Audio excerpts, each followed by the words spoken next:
Well, you already know Brian. Um, can't forget him, right? Um, he's the heart of our team. He just fills in every missing gap. Um, we've got Ken here, who is kind of behind the scenes unsung hero of making sure all of our things come together as far as the outward appearance of packages and whatnot. Um, we have Michael Jarris, who does a lot of Yep. work with our packaging and whatnot. Where are you, by the way? I'm around somewhere. There you are. Sorry. Oh, you're hiding off the screen. We have so many people in here, I can't fit them all. But we'll play around with that later so you can see them. Um, we have the two newest members of our team, William and Kathleen King. Um, William is going to be working with the QA side of things. We're going to be explaining a lot about new infrastructure changes. And Kathleen is our social media czar, who is going to be helping keeping everybody up to date with things that are going on. Did I get everybody? Yes. Yeah, that's basically our new team structure for right now. We've done a lot of refactoring of how we run things in the project, and Brian's going to give their own kind of introduction what they're going to do going forward.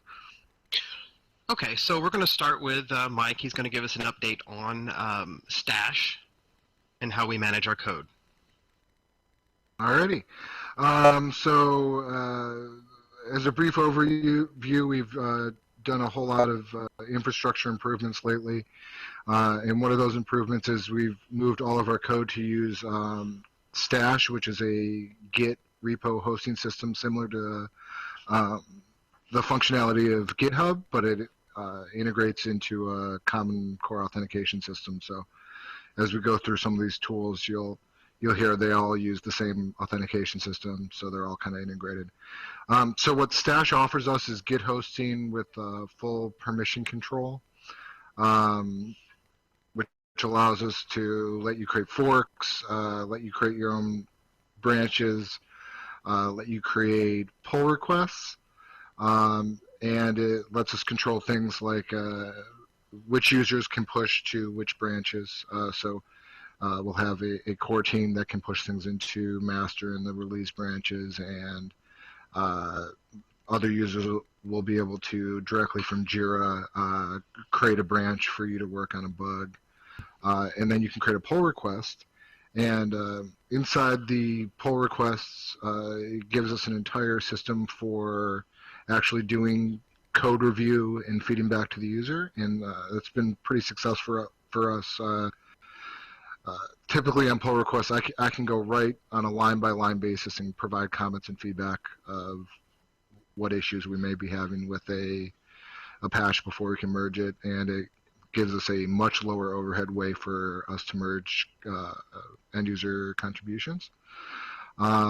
It's also allowed us to have the flexibility to potentially host other third-party related projects since we have this hosting infrastructure up. So if there's other communications related open source projects that are looking to have access to a system like this, please talk to us and we may be able to help you out.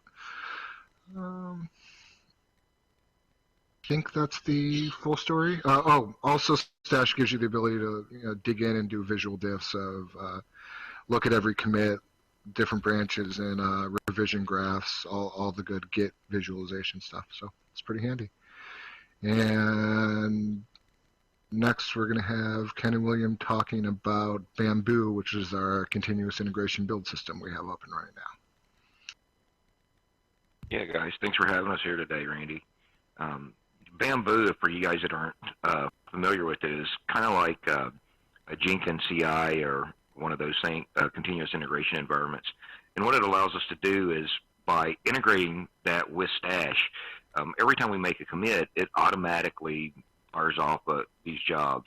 And as part of these jobs are automated builds. So we're currently building on every commit on Debian and CentOS, coming very soon down the pipe is Windows and Mac, and we'll be adding other platforms for that as we move along. So with that, that also allows us to, on these commits, go ahead and build packaging so we can have more consistent, more thorough packaging across the board and have that all consistent across all the different platforms at the same time. And that just really streamlines things for me, doing all this packaging. So that allows us to do other things like ISOs and such also. So it's really cool because once we've got it configured, we really don't have to do anything. We make a commit or make a tag, and it just, boom, it just goes and spits out everything. So if you're using, a perfect example of that is if you're using the current FreeSWITCH Debian repo for getting the latest debs, that's all automated. So we tag it, it goes. So, Bamboo itself is not really exciting, I guess you could say, but the automation there really helps us expand what we can support here. And as part of that is QA and automated testing, and I'll let Willie tell you about that a little bit. All right. So one of the awesome things that we get to do with Bamboo is, so FreeSWITCH is supposed to build on a wide variety of platforms, Debian, Windows, Mac, etc., but also compiler combinations. So with Bamboo, for every commit, we can fire off 30 plus different combinations and test them. So we're able to get more rapid response on those. It also allows us to hook into any kind of automated QA frameworks, such as we can have a system spin up FreeSWITCH into common use case scenarios, PBX environment, SVC environment, multi-tier FreeSWITCH environments, and then run scenarios against it. So we'll be seeing a little bit more of that coming up in the between now and ClueCon, but it gives us that power to be able to do so very rapidly and very quickly. And Brian, do you want to mention some of the confluence? Yes. When we did our talk back in June, when we introduced Verto, we were discussing our documentation project and how we had decided to start over. It was about this time last year that we were starting that conversion process, and we decided that the bulk import of the data from the old wiki to Confluence didn't transition over in a way that was sane, or you couldn't follow it.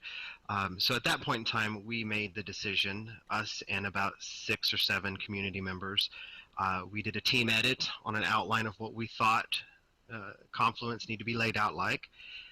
Since then, we've gained, I think we're about 10 or 12 people now that are working on the transition from the old wiki to Confluence. We're currently at about 80% transitioned. We expect this to be completed by late summer. They usually do a documentation sprint either every other week or every week, and they do anywhere from 50 to 100 pages. And that's every Friday afternoon they do this.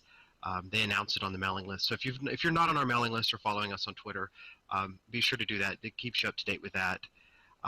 In addition, we've updated our documentation process. We try to make sure that new features, functions are documented as soon as they come out. We're getting better at this as a team. This has always been something we've been lackluster at, but we're getting better at that. So in addition to that, we have all of this new video stuff that has added complexity to the installation process. So we have more documentation that has been written, tested, and vetted by multiple people on our team, our documentation team, and community members to assist us in making sure that everybody can get to what you're seeing on your screen right now, which is the multi-party MCU with all the logos and all the fanciness that you see, along with our real-time broadcasting to YouTube. These are all things that I think will shake up some of the communication circles in the open source world.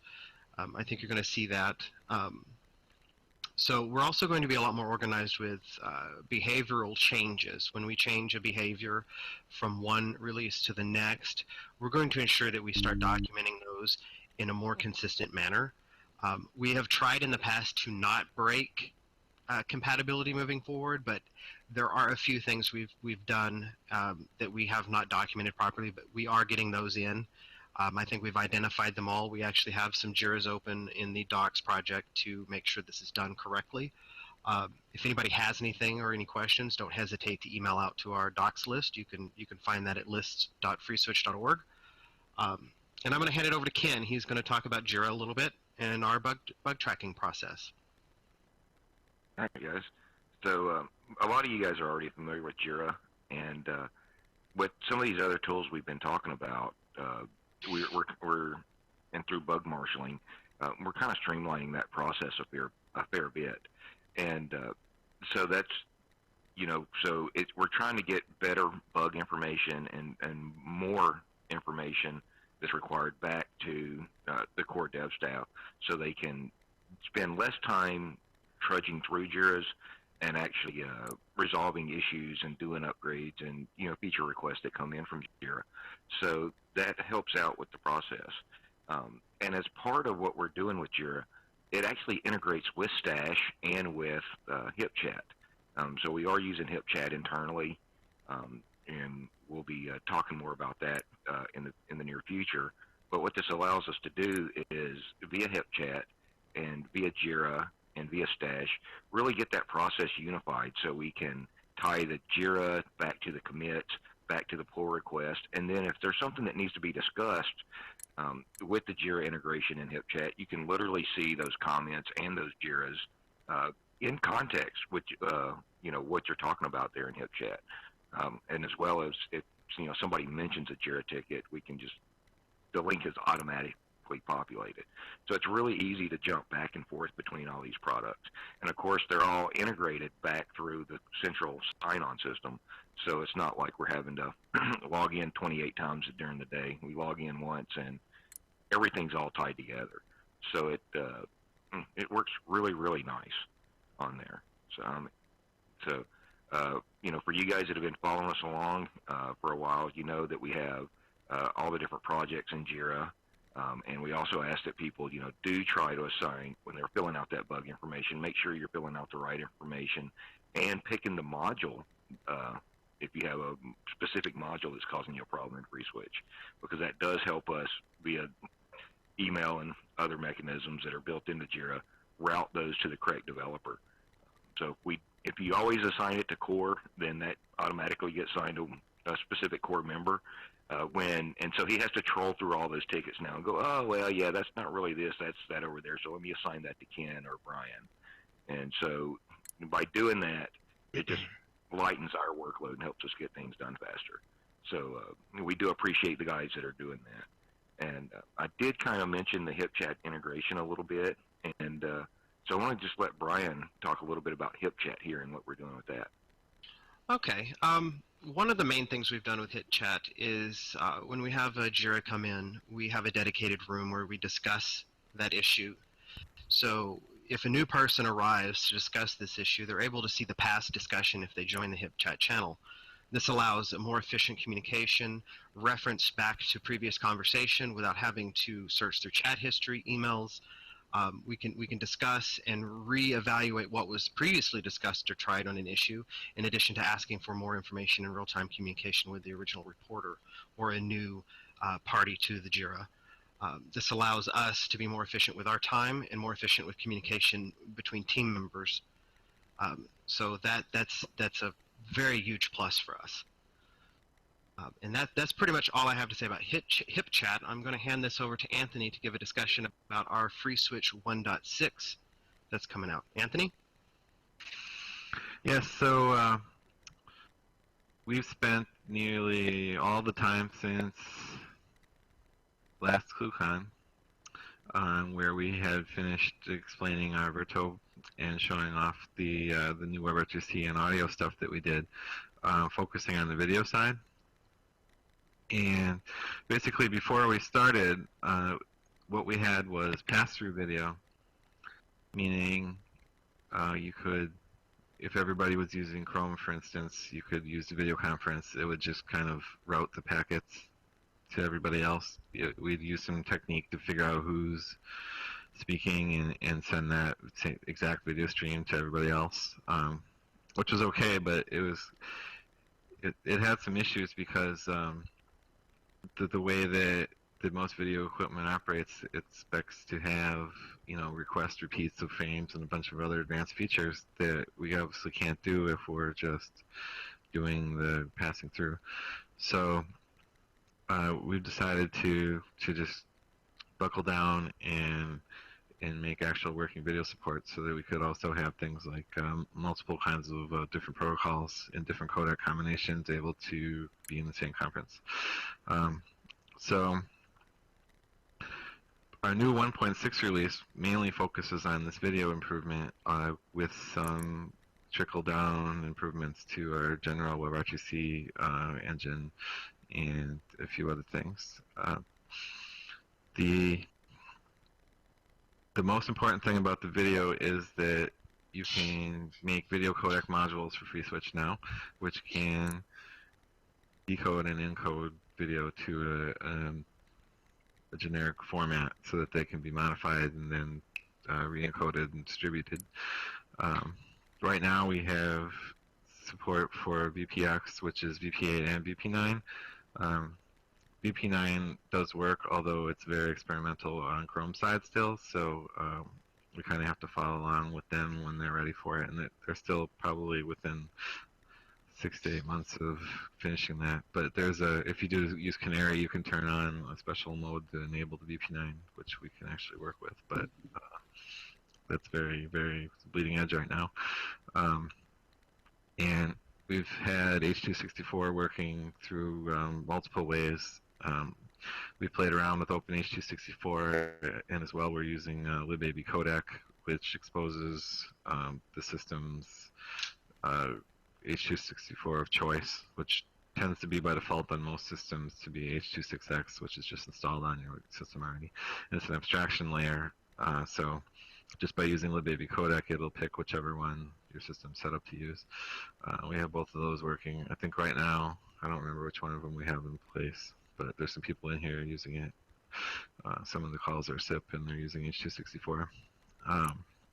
We're also ready for the browsers to be using H.264. I think only Firefox can do it so far, and it's in the plans to work in Chrome as well, but they've got a big agenda, and they're getting to it. But once we went and made the video encoding capabilities, we had to invent, implementations of the RTCP extended feedback mechanisms, which are used in most video equipment, including just ordinary SIP kind of higher end devices, as well as the WebRTC. Sending RTCP messages in a new range that's reserved for sending control messages. You can do things like request repeat of maybe if your jitter buffer is missing a packet and you get to it early enough, you can send a request back to the other side to send that one packet again to avoid losing that frame, since a lot of video frames are composed of maybe like 10 to 15 packets or more. And you have a little bit of a buffer, you can actually find that some of them are missing and ask for repeats. You can also tell the other side if you're not getting a clear signal and you want to intraframe, or that there's some kind of problem. We're also looking at one for bandwidth control that is I think it's implemented in Chrome under like it's the REMB spec, and it's not official yet, but I think Google's playing around with it, because we're interested in doing some of those things so we can change the different bandwidths. Like everybody who's in a little picture, for instance, right now we could send a message to your browser or phone to send a smaller video size, since we're just going to shove it in a little box anyway and turn it up if you're the guy talking and stuff like that. That's what we have in mind for doing in the near future once that's implemented. Some of this stuff, we're right on the edge now of what's being possible. There's support in the works for choosing the devices still. That's how new everything is. Like right now, we've implemented being able to pick your camera and mic. You still can't pick your speakers, and that spec is just about to be finalized. Once it is, we'll try and play around with it and add it in. And we also have some other, codecs. Since there's more than one codec now for some of these things, we had support to load them both. Previously, most FreeSWITCH modules that implemented codecs and things like file formats, we're only able to load one for any particular file format or codec. But we added support now to reference them by name. So say you have two different H.264 codecs, you can actually pick the module that you want to use and have them both load at the same time. And the same goes for file formats, because as we're playing around with the development, we're kind of at the mercy of the different tools we can get from other open source projects to render and decode video files and whatnot. So we've got, in order to play around with those easier, we added support to pick the module you want to use for recording or playing back. And basically, we have a series of new modules that implement all these things. And we're going to go over them with some of the other guys from the team. And before I describe every single thing without letting them talk anymore, I'm going to move on to William, who will talk a little bit about ModVLC. Okay. So now that FreeSWITCH has native video support, one of the things we can do is any video stream input or output that VLC can handle. If anybody's used it before, we can now stream that in and out of FreeSWITCH. So it gives us access to a wide variety of sources for content, such as we're doing the YouTube live stream right now, and that's powered through ModVLC. With that, we can also do things like ModPNG, which is doing the video overlays. If you see the FreeSWITCH banner right here, we can do text overlays with FreeType. We have a module called Mod Image Magic, which allows us to play a PDF, and you can actually navigate it in the conference for doing text displays. We don't yet have anything for PowerPoint, but I think that's on the list. So we can play a quick video into the conference. Let's see if this control work as expected. We're sorry, the number you have dialed is not in service at this time. So you can play it. You can play it in just the floor on the layout. You can also play it for the entire thing. So I think there's a wide variety of options, and it's really an enabling communication stack that you can access anything that VLC can or any of the other submodules. And I'll turn it over to Mike to talk about the specific codecs and all right, mod conference. Alrighty. So as far as video codecs, as we were talking about earlier, we have the VPX codec module that supports both VP8 and experimentally VP9. And then we have a module written from libopenH264, which is the library that Cisco released, that we are working on figuring out legal issues with packaging that to figure out if we can bootstrap on top of Cisco's binary OpenH264 license. And then there's Mod AV codec, which I believe is using its own 264 codec. Is that correct, Tony? Yeah. So, like he was saying before, for the codecs, we've added a way that you can specify which one, because there are some differences in quality and performance between those two modules. So those are the video codecs we're supporting currently. It's a pretty flexible interface, so anything else that's out there with the library we can potentially support, and we'll definitely be looking at those in the future. The exciting feature set that we have in conference is probably the most interesting main feature that we've added, the conference MCU support, which I mean, for the most part, what you see on the screen is this. So a little talk about the features. Obviously, there's the Brady Bunch style MCU. The layouts of the MCU are completely flexible, so We can on the fly change the layouts. So now we're in a grid kind of layout, and I can just change us back to this layout as well. So that's a completely on the fly. Wait a second, I just messed up my full screen. That gives us the ability to change that on the fly. There's also a concept of layout groups. Layout groups let us go through a list of layouts depending on the number of members current in the conference. So for example, that 4x4 grid that we have a layout group called grid. So if you have 3 people in the conference, you're going to have a 2x2 grid. The second you get to 5 people, it's going to switch to a 3x3 grid. And those layouts are completely configurable. So you can change it from ones where a floor party, the person holding the floor, switches like we're on right now, or something with the grid, or a more presenter style layout with overlapping boxes, and it's completely configuration file based. Anything you can imagine, we can do. So from the base MCU standpoint, that's the core feature. Another thing we're able to do in the MCU is do a codec optimization. So for each codec, by default, we only encode a single stream.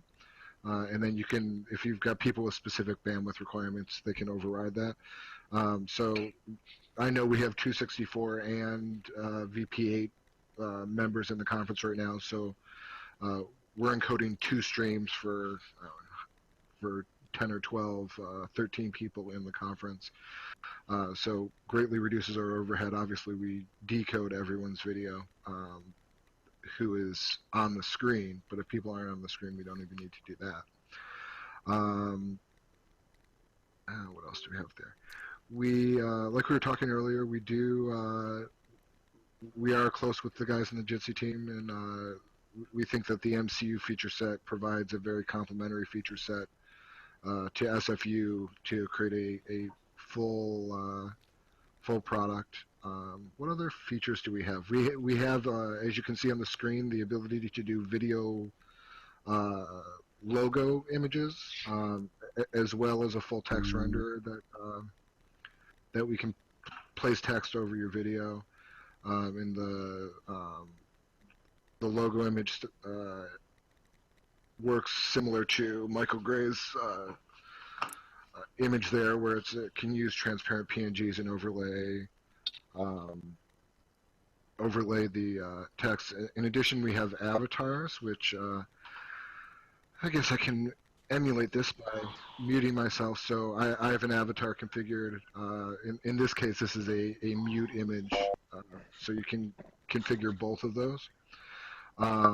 But for non-video participants, you can program an avatar for that person, so when they're talking, that comes up. And back to video. Mike? Yes. Oh, you can hear me. Good. First of all, I'd like to apologize for all of the weird problems we've had. However, you guys are doing a great presentation, and I appreciate it very much. I just wanted to mention that I'm going to share a screen which shows my outgoing bandwidth, because I think it's interesting, outgoing and incoming, of course. So I'm showing this, and this is, of course, visible only on our YouTube stream, because we're using 2 YouTube streams at once, where you are presenting on yours, the FreeSWITCH, and we're doing the VUC. Now, what I'm showing here, I'm going to try to, well, it's not easy to do this because I have to go over to this screen. Okay, so we're looking at about a 250 up and very low, 331 down. Or am I reversing those? No, that sounds about right. But I mean, this is the point, was to show that, and I'm going to stop that now and come back to the bridge. The point was to show that this is what's going on, and this was one of the advantages, and we spoke about this before we were able to go on air. One of the advantages of doing it this way as opposed to the other way. So I have pretty decent bandwidth, but I am not using that much of it. And I've got myself in a heart above my head, so that's kind of cool right there. That's only on our stream, though. Anyway, that was my point in interrupting. And other than that, we had a lot of strange things happen, but we're back on track. We're in the Hangout, and please continue. Yeah, so as we were talking about earlier, the advantage, the way that SFU and MC are complementary is SFU on a low number of participants is fairly low bandwidth, but when you try to do something like 10 or 12 participants, suddenly you're sending every stream to everyone, and that multiplier becomes far, far too much for most end-user internet connections now. So unless you have a 100 meg connection or something like that, you start doing 10 or 20 connections, the bandwidth very quickly falls apart. The other interesting thing is the CPU very quickly falls apart on the clients trying to decode on a laptop that many streams, and you end up sitting there cooking your lap because your heat's so high. Or the other day, Brian was he's got a Mac Pro, and he had a piece of tissue paper taped to the top of the Mac Pro, and it was actually blowing the thing straight up nonstop, which can happen.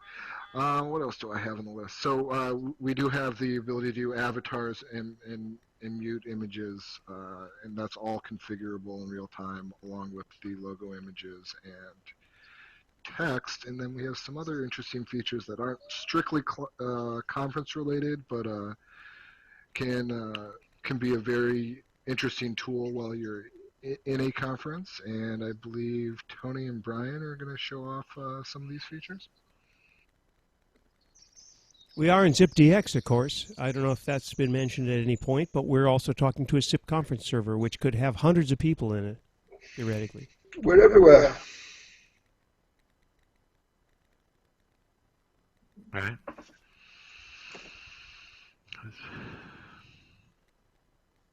I am your father. Let's see here. Here's a little example of something we can do. We had people joking around,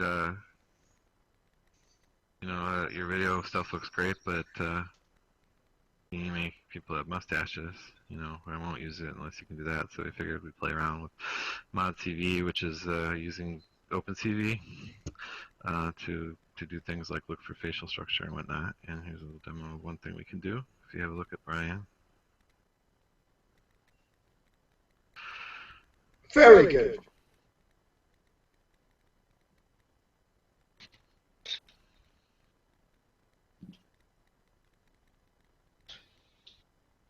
Hello, hello, hello. I'm a cool Viking with a mad stash.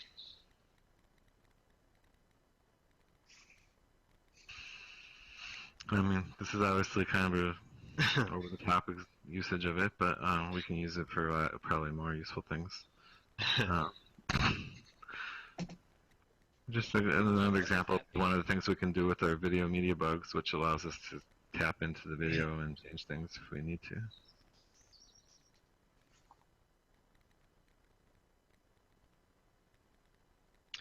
Could be used for, let's see if I can get the floor.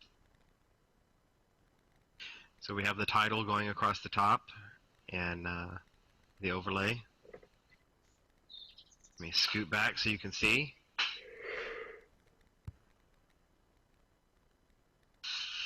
Up. There we go. Just like Google Hangouts, but slower.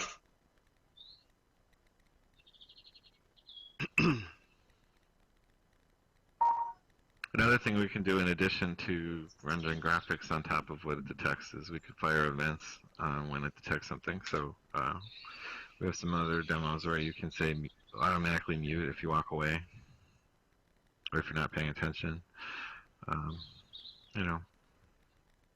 This is a new realm of things you can play around with. So if you doze off. For example, if I cover my face, It's not. It's not going away. Let's see here. There. See? Now let's see. It should be back here any moment. Yeah, I took it away now. Oh, you took it away. Okay. I think we made the point. Yeah, I think we have too.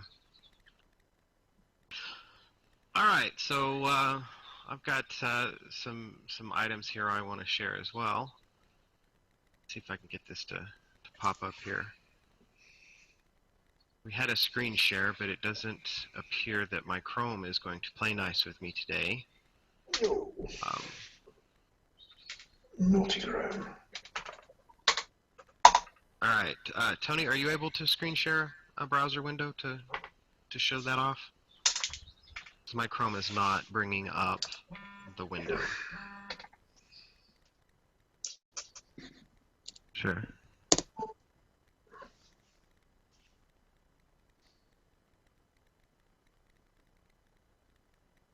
It's gone very quiet. Let's see here.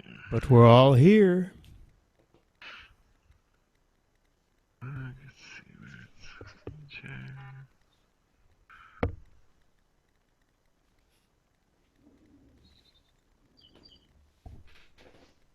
Let's pick one. Well, 26 people have dropped in on the Meerkat, in case anybody cares about that. Okay. It's kind of funny.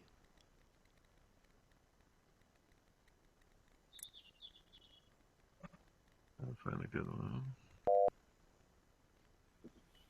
All right.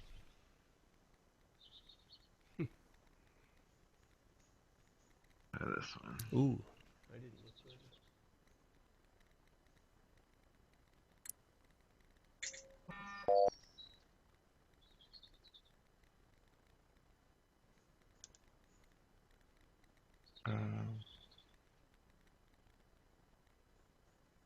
Now you're giving away that we actually had notes for this presentation.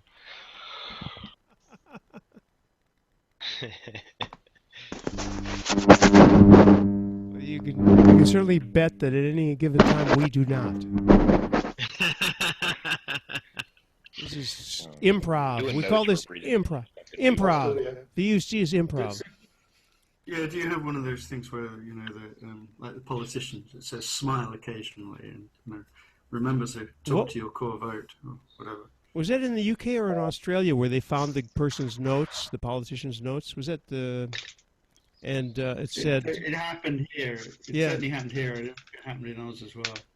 There we go. There's the screen share up. Oh my. How about that? If I could share my share... Go ahead. Yeah. So again, with the conference layouts, it initially came up just in that Flare window, but we can pull it around to full screen, or as someone else just changed it to a presenter type of layout. So this is very useful for doing demo type things. We did a presentation. Chris Rienzo did a presentation the other day, and this sort of layout worked very well for us. That's all I got. Looks good. So I'm curious, are you all using Chrome, or are you using real cameras and SIP video, or how's everyone connected in? I think on this conference today, it's a little bit of everything. I think most of our team's on Chrome, but I'm usually not on Chrome just because I walk around a lot. So I'm usually on one of many iPhone soft clients, Groundwire lately, and I'll turn video on and off as appropriate, or when I want to do video, I'll pop in on Chrome. Groundwire is Acrobat, not Acrobat. Acrobats. Sorry, Acrobats. Yeah, that's their newest. Okay. How come we're? I'll be honest, it's not the best video client, but it does. Feature set wise, it's really nice. No, it's good. They did a good job. How come we're not seeing you though? Now we're seeing Anthony full screen, but Michael, how come we're not seeing you? Is there? I'm missing something here because you're speaking. So there's a presentation thing happening that's not. You didn't. Oh, you didn't tell someone was actually, yeah, someone. I was in the picture-in-picture. Right. There Yeah, but we go. wait, I'm in the picture-in-picture on our stream. Yeah, I think Tony just forced himself to Right. the floor. Yeah, that's good. That's good. This is impressive, though. It really is. It really looks great. And Tony asked me to mention this, and I should have hours ago, but I couldn't because we were rebooting things. But this, what people are seeing on our channel, which is the vuc.me or the YouTube channel, is a screen capture. So it's a little bit blurred down compared to what I'm seeing on my actual screen. It actually looks pretty good, but it's not quite the definition that you would be getting. And you folks are available in 1080p, which I can't do. So we're doing a 720p stream. So the point is that you're not seeing the complete definition if you are watching on our channel. Your channel presumably is called FreeSWITCH on YouTube. So if people want to compare the two, and I think one of the reason we're doing this today is kind of for people to be able to compare them. So go check out FreeSWITCH and go check out the, I don't even know what our channel is called. I think it's VoIP users, user/VoIP users on YouTube. But if you're watching this as a VoIP users, a subscriber or member or whatever, go check out the other thing, which would be on the FreeSWITCH channel, and see the difference between the two, which will be marked, obviously, especially since we weren't able to start when we should have. But anyway, there it is.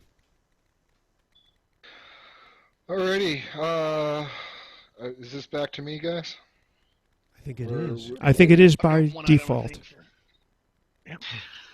So one of the new pieces of functionality that did land in 1.4, but is going to be a topic on the 1.6, is we have a new event handler for anybody who's using an AMQP event bus. There's now a mod AMQP module that'll do producer, so it'll take all the events out of FreeSWITCH and send them to a RabbitMQ server. It's also able to do a consumer, so you're able to fire off API commands to your RabbitMQ bus and then run them on FreeSWITCH. Minor feature, but it lays some groundwork for some interesting stuff coming soon. So to change over to some of the packaging side, a lot of the video functionality that we've had to deal with is more bleeding edge than a lot of distros are actually shipping. For instance, Chrome is usually ships with barely tagged, if at all, versions of VPX, and in order to keep the server in sync, we had to build our own packages of VPX and a dozen other packages. And we've simplified the FreeSWITCH installation now, so if you're using our public repo, there's a single meta package that you can install, and that'll track all of the modules. We actually have 3 variations of it. One, which brings down all the packages just for the FreeSWITCH core, one for the FreeSWITCH core plus the default modules, and then one, if you just want to build everything and don't have to deal with packaging, you can install the FreeSWITCH Video Depths Most package, and it'll just keep your system in sync for all the correct dependencies. And it is available in our public repo. We've had several people volunteer to come test the 1.4 as well as some of those 1.6 video functionality. So all the depths are there. We do need a hand getting additional platforms for packaging. Like I said, there are over a dozen libraries that we need access or that we require to run video. So we need help for packaging on Mac, Windows, RPMs, BSDs, etc. If anybody is an Ubuntu user and wants to give us a hand, we could use some assistance packaging and testing on the latest Ubuntu LTS release. Mike, did you have anything you wanted to add to that, or? No, you covered my part too. Like we said, we're working hard on getting this first class and easy to do for everyone. So if you love a platform other than Debbie and Jesse, we need your help, and get a hold of me or William or Ken Rice. And we've got a lot of experience so far on what's necessary to get a platform fully supported, and we'll work with you very closely on getting that done. But we can't do every operating system and distro by ourselves. So if you like a different one, please talk to us, and we'll give you all the information you need to get your platform of choice to be a first-class supported platform as well. And one thing that I did want to talk about a little bit. In the past, we had been a very CentOS kind of shop. CentOS has gotten, certainly CentOS 5 and 6 that we were on has gotten a little bit stale. CentOS 7's out now. When we went to do all of the work on getting video up and running, we had a very long list of dependencies, and what we found was the dependencies available in Debian Jessie was really the only distro coming out that was going to be suitable for the dependencies we needed. So, and also we found that they're just very responsive, and that the patches that they were putting in from a distro standpoint were not nearly as problematic as maybe they had been in the past. So it turns out to be a very responsive, up-to-date distro that we can base things on, and just the functionality was there, and it greatly reduces our workload of having to repackage. So that's why we're on Debian Jessie now. Like I said, we're more than happy to work with you if you have a different distro you want, but I would expect that it's going to be a decent amount of work. So talk to us, and we're happy to help you out. And I am passing this on to Brian to talk about. I'm going to talk about. I'm going to give a ClueCon update. As Anthony had mentioned earlier, we have Kathleen. She's going to be our social media czar. I'm going to hand it over to Kathleen for a moment to discuss how to keep in touch with us. Kathleen. Hey, go like us on Facebook for ClueCon and for FreeSWITCH, and follow us on Twitter, and you can get all the latest updates and news and fun stuff we're doing. And make sure to register for ClueCon as well, so you can be there and have all the fun. Yeah, I think that's good. All right, thank you, Kathleen.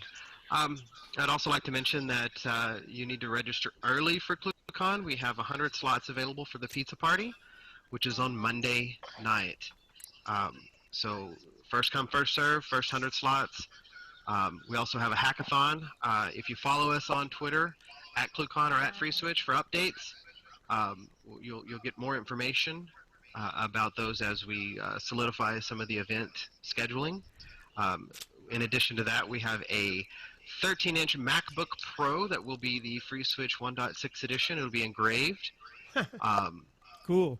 If you register before May 1st, you'll get 30 tickets per day for the raffle and 6 drink tickets for our Tuesday evening. Oh, very cool. Gigabit reception. Yeah, so we could also plan a wine tasting as well if we could get Randy to come out. Let's do this thing. So if you register by June 1st, you get 20 tickets and 6 drink tickets. June 15th, you get 10 tickets, 2 drink tickets, and July 1st, 5 tickets and 1 gigabit drink ticket. So register early. Before May, did you say before May 1st? Because May 1st is tomorrow, or today, isn't it? Today. Well, yeah, so we have today for people, but the tickets go down June 1st to 20. So June 1st. We've had a flood of people. They go down on June 1st, so you need to register as soon as possible. Now, so Tuesday the 4th is the evening of our gigabit reception, which is where you'll get to use your drink tickets that you get for your registration. What are the giga drinks? Is what I want to know. Well, we'll have that on our Twitter feed. So everybody be sure to follow us because that's important to keep up to date. In addition, while you're at ClueCon, keep track of our Twitter feed. Last year I gave real-time updates for logistical changes so I could relay information to everybody that had attended. And some people had missed those, so please keep track of us. Follow us on Twitter. I'm going to hand this over to Ken. He's going to talk about the hotel versus not staying at the hotel. Ken? Right, yeah, guys. So this year we'll be back. If you were at ClueCon last year, we're going to be back at the Intercontinental. And the Intercontinental is actually a really nice hotel there in downtown Chicago. It's centrally located, easy access from the airports, and you're also right there at the conference if you stay at the hotel. A lot of people, they want to look around and see if they can find different accommodations. But staying at the hotel is, in my opinion, an important thing to do, because once you're done with the day, it still gives you a chance to hang out with everybody, go have dinner, come back to the hotel, hang out. There's plenty of activities near the hotel, and so you can find your way back to the hotel and not have to go 57 different directions. But you never know what's going on in the ClueCon event hall after the conference. You may find Tony, for instance, not coding, but with the guitar in his hand, and just hanging out with a few people and jamming. You can find Brian hanging out in the area. You can find all the different people that are there. You might even run across somebody like Phil Zimmerman just sitting around having a drink and chatting with a whole bunch of people about various topics, both technical and non-technical. So it's a good chance to hang out with all your peers in the area, and then not have that far to wander. And then when you get up the next morning, you're not having to fight traffic or figure out the Chicago transit system so you can get back to the hotel. So it's a real time saver while you're there. It also allows you to leverage kind of crowdsource what's going on, so you can crowdsource where's a good spot to eat, especially if you're not from Chicago, because we do have several people that are there that will play, that are from Chicago and that love to play tour guide. Plus, this will be the 11th ClueCon, so a lot of our repeat offenders for ClueCon are getting really familiar with the city. So you guys come on, hang out. Also, by staying at the hotel, you actually help the conference out, and help us not have to have crazy expensive tickets, because they do help us out with some of that stuff. But so the more the merrier there. So you guys definitely come on out and hang out. Question? At the anybody have any questions about the hotel? I have a question. Is the pizza particularly good in Chicago? Yeah, actually, the pizza is generally really good, especially at Gino's. So Chicago has absolutely the best pizza. I mean, I guess New York could, claim that they have great pizza, but the last time I was in Chicago, which was only about 45 years ago, but anyway, they had tomato bread as openers. Chicago is an amazing place, and I was born not that far from Chicago, so I'm very familiar with Chicago. And you are going to get fabulous pizza. If you like pizza, that's where you're going to get really, really good pizza. And I would vote with you, Ken. You want to be at that hotel. You want to be at that place because, first of all, you just take an elevator and go up, leave your stuff before dinner and so on. And there's all kinds of gatherings. These conferences are always the same. You want to be at the hotel if you can. So book that thing, book them, Dano, and get on there. Yeah. So there's one other thing that I want to hit real quick here, and Willie, go ahead and cue that up.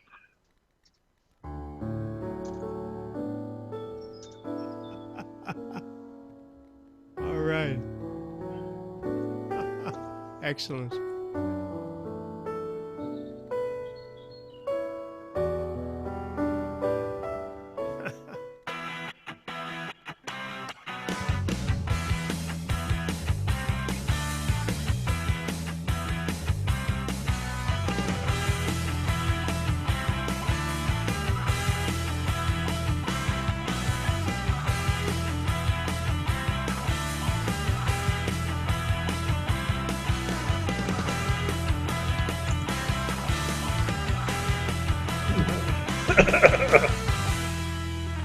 It was fantastic. It went really well. That second demo was brilliant. I know that guy.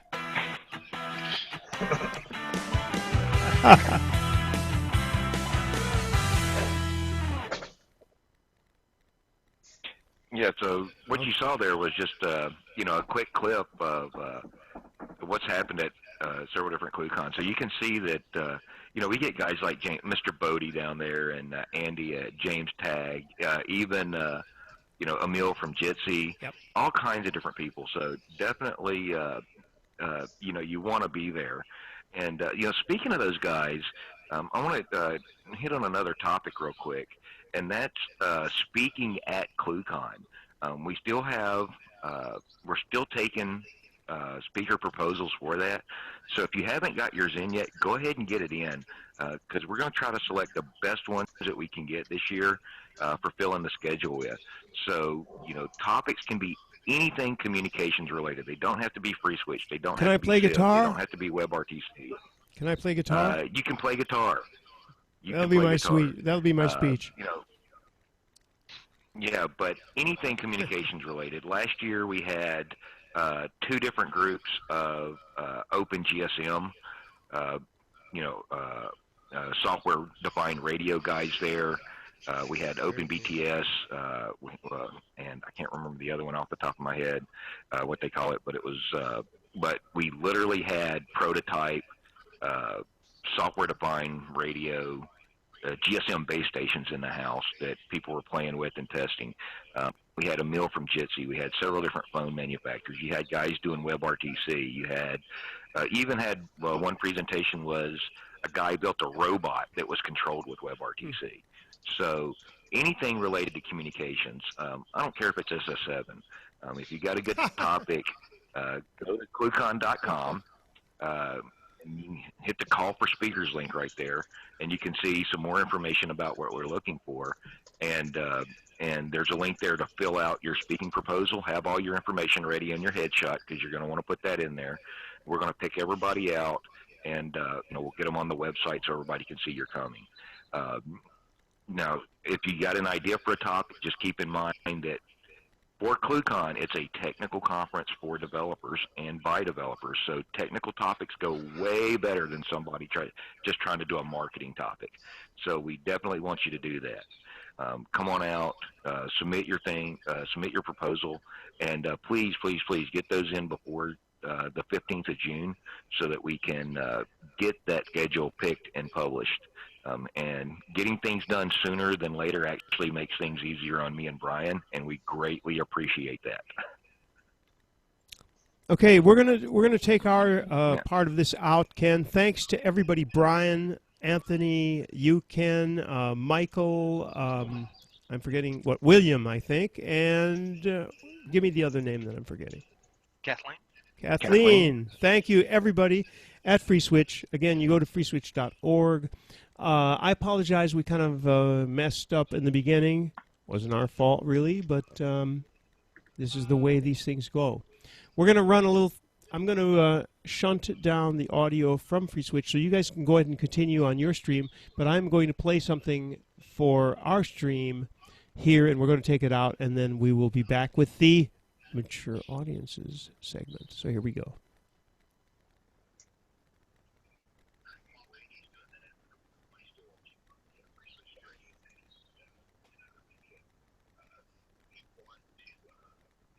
Turn you as a developer into a telco.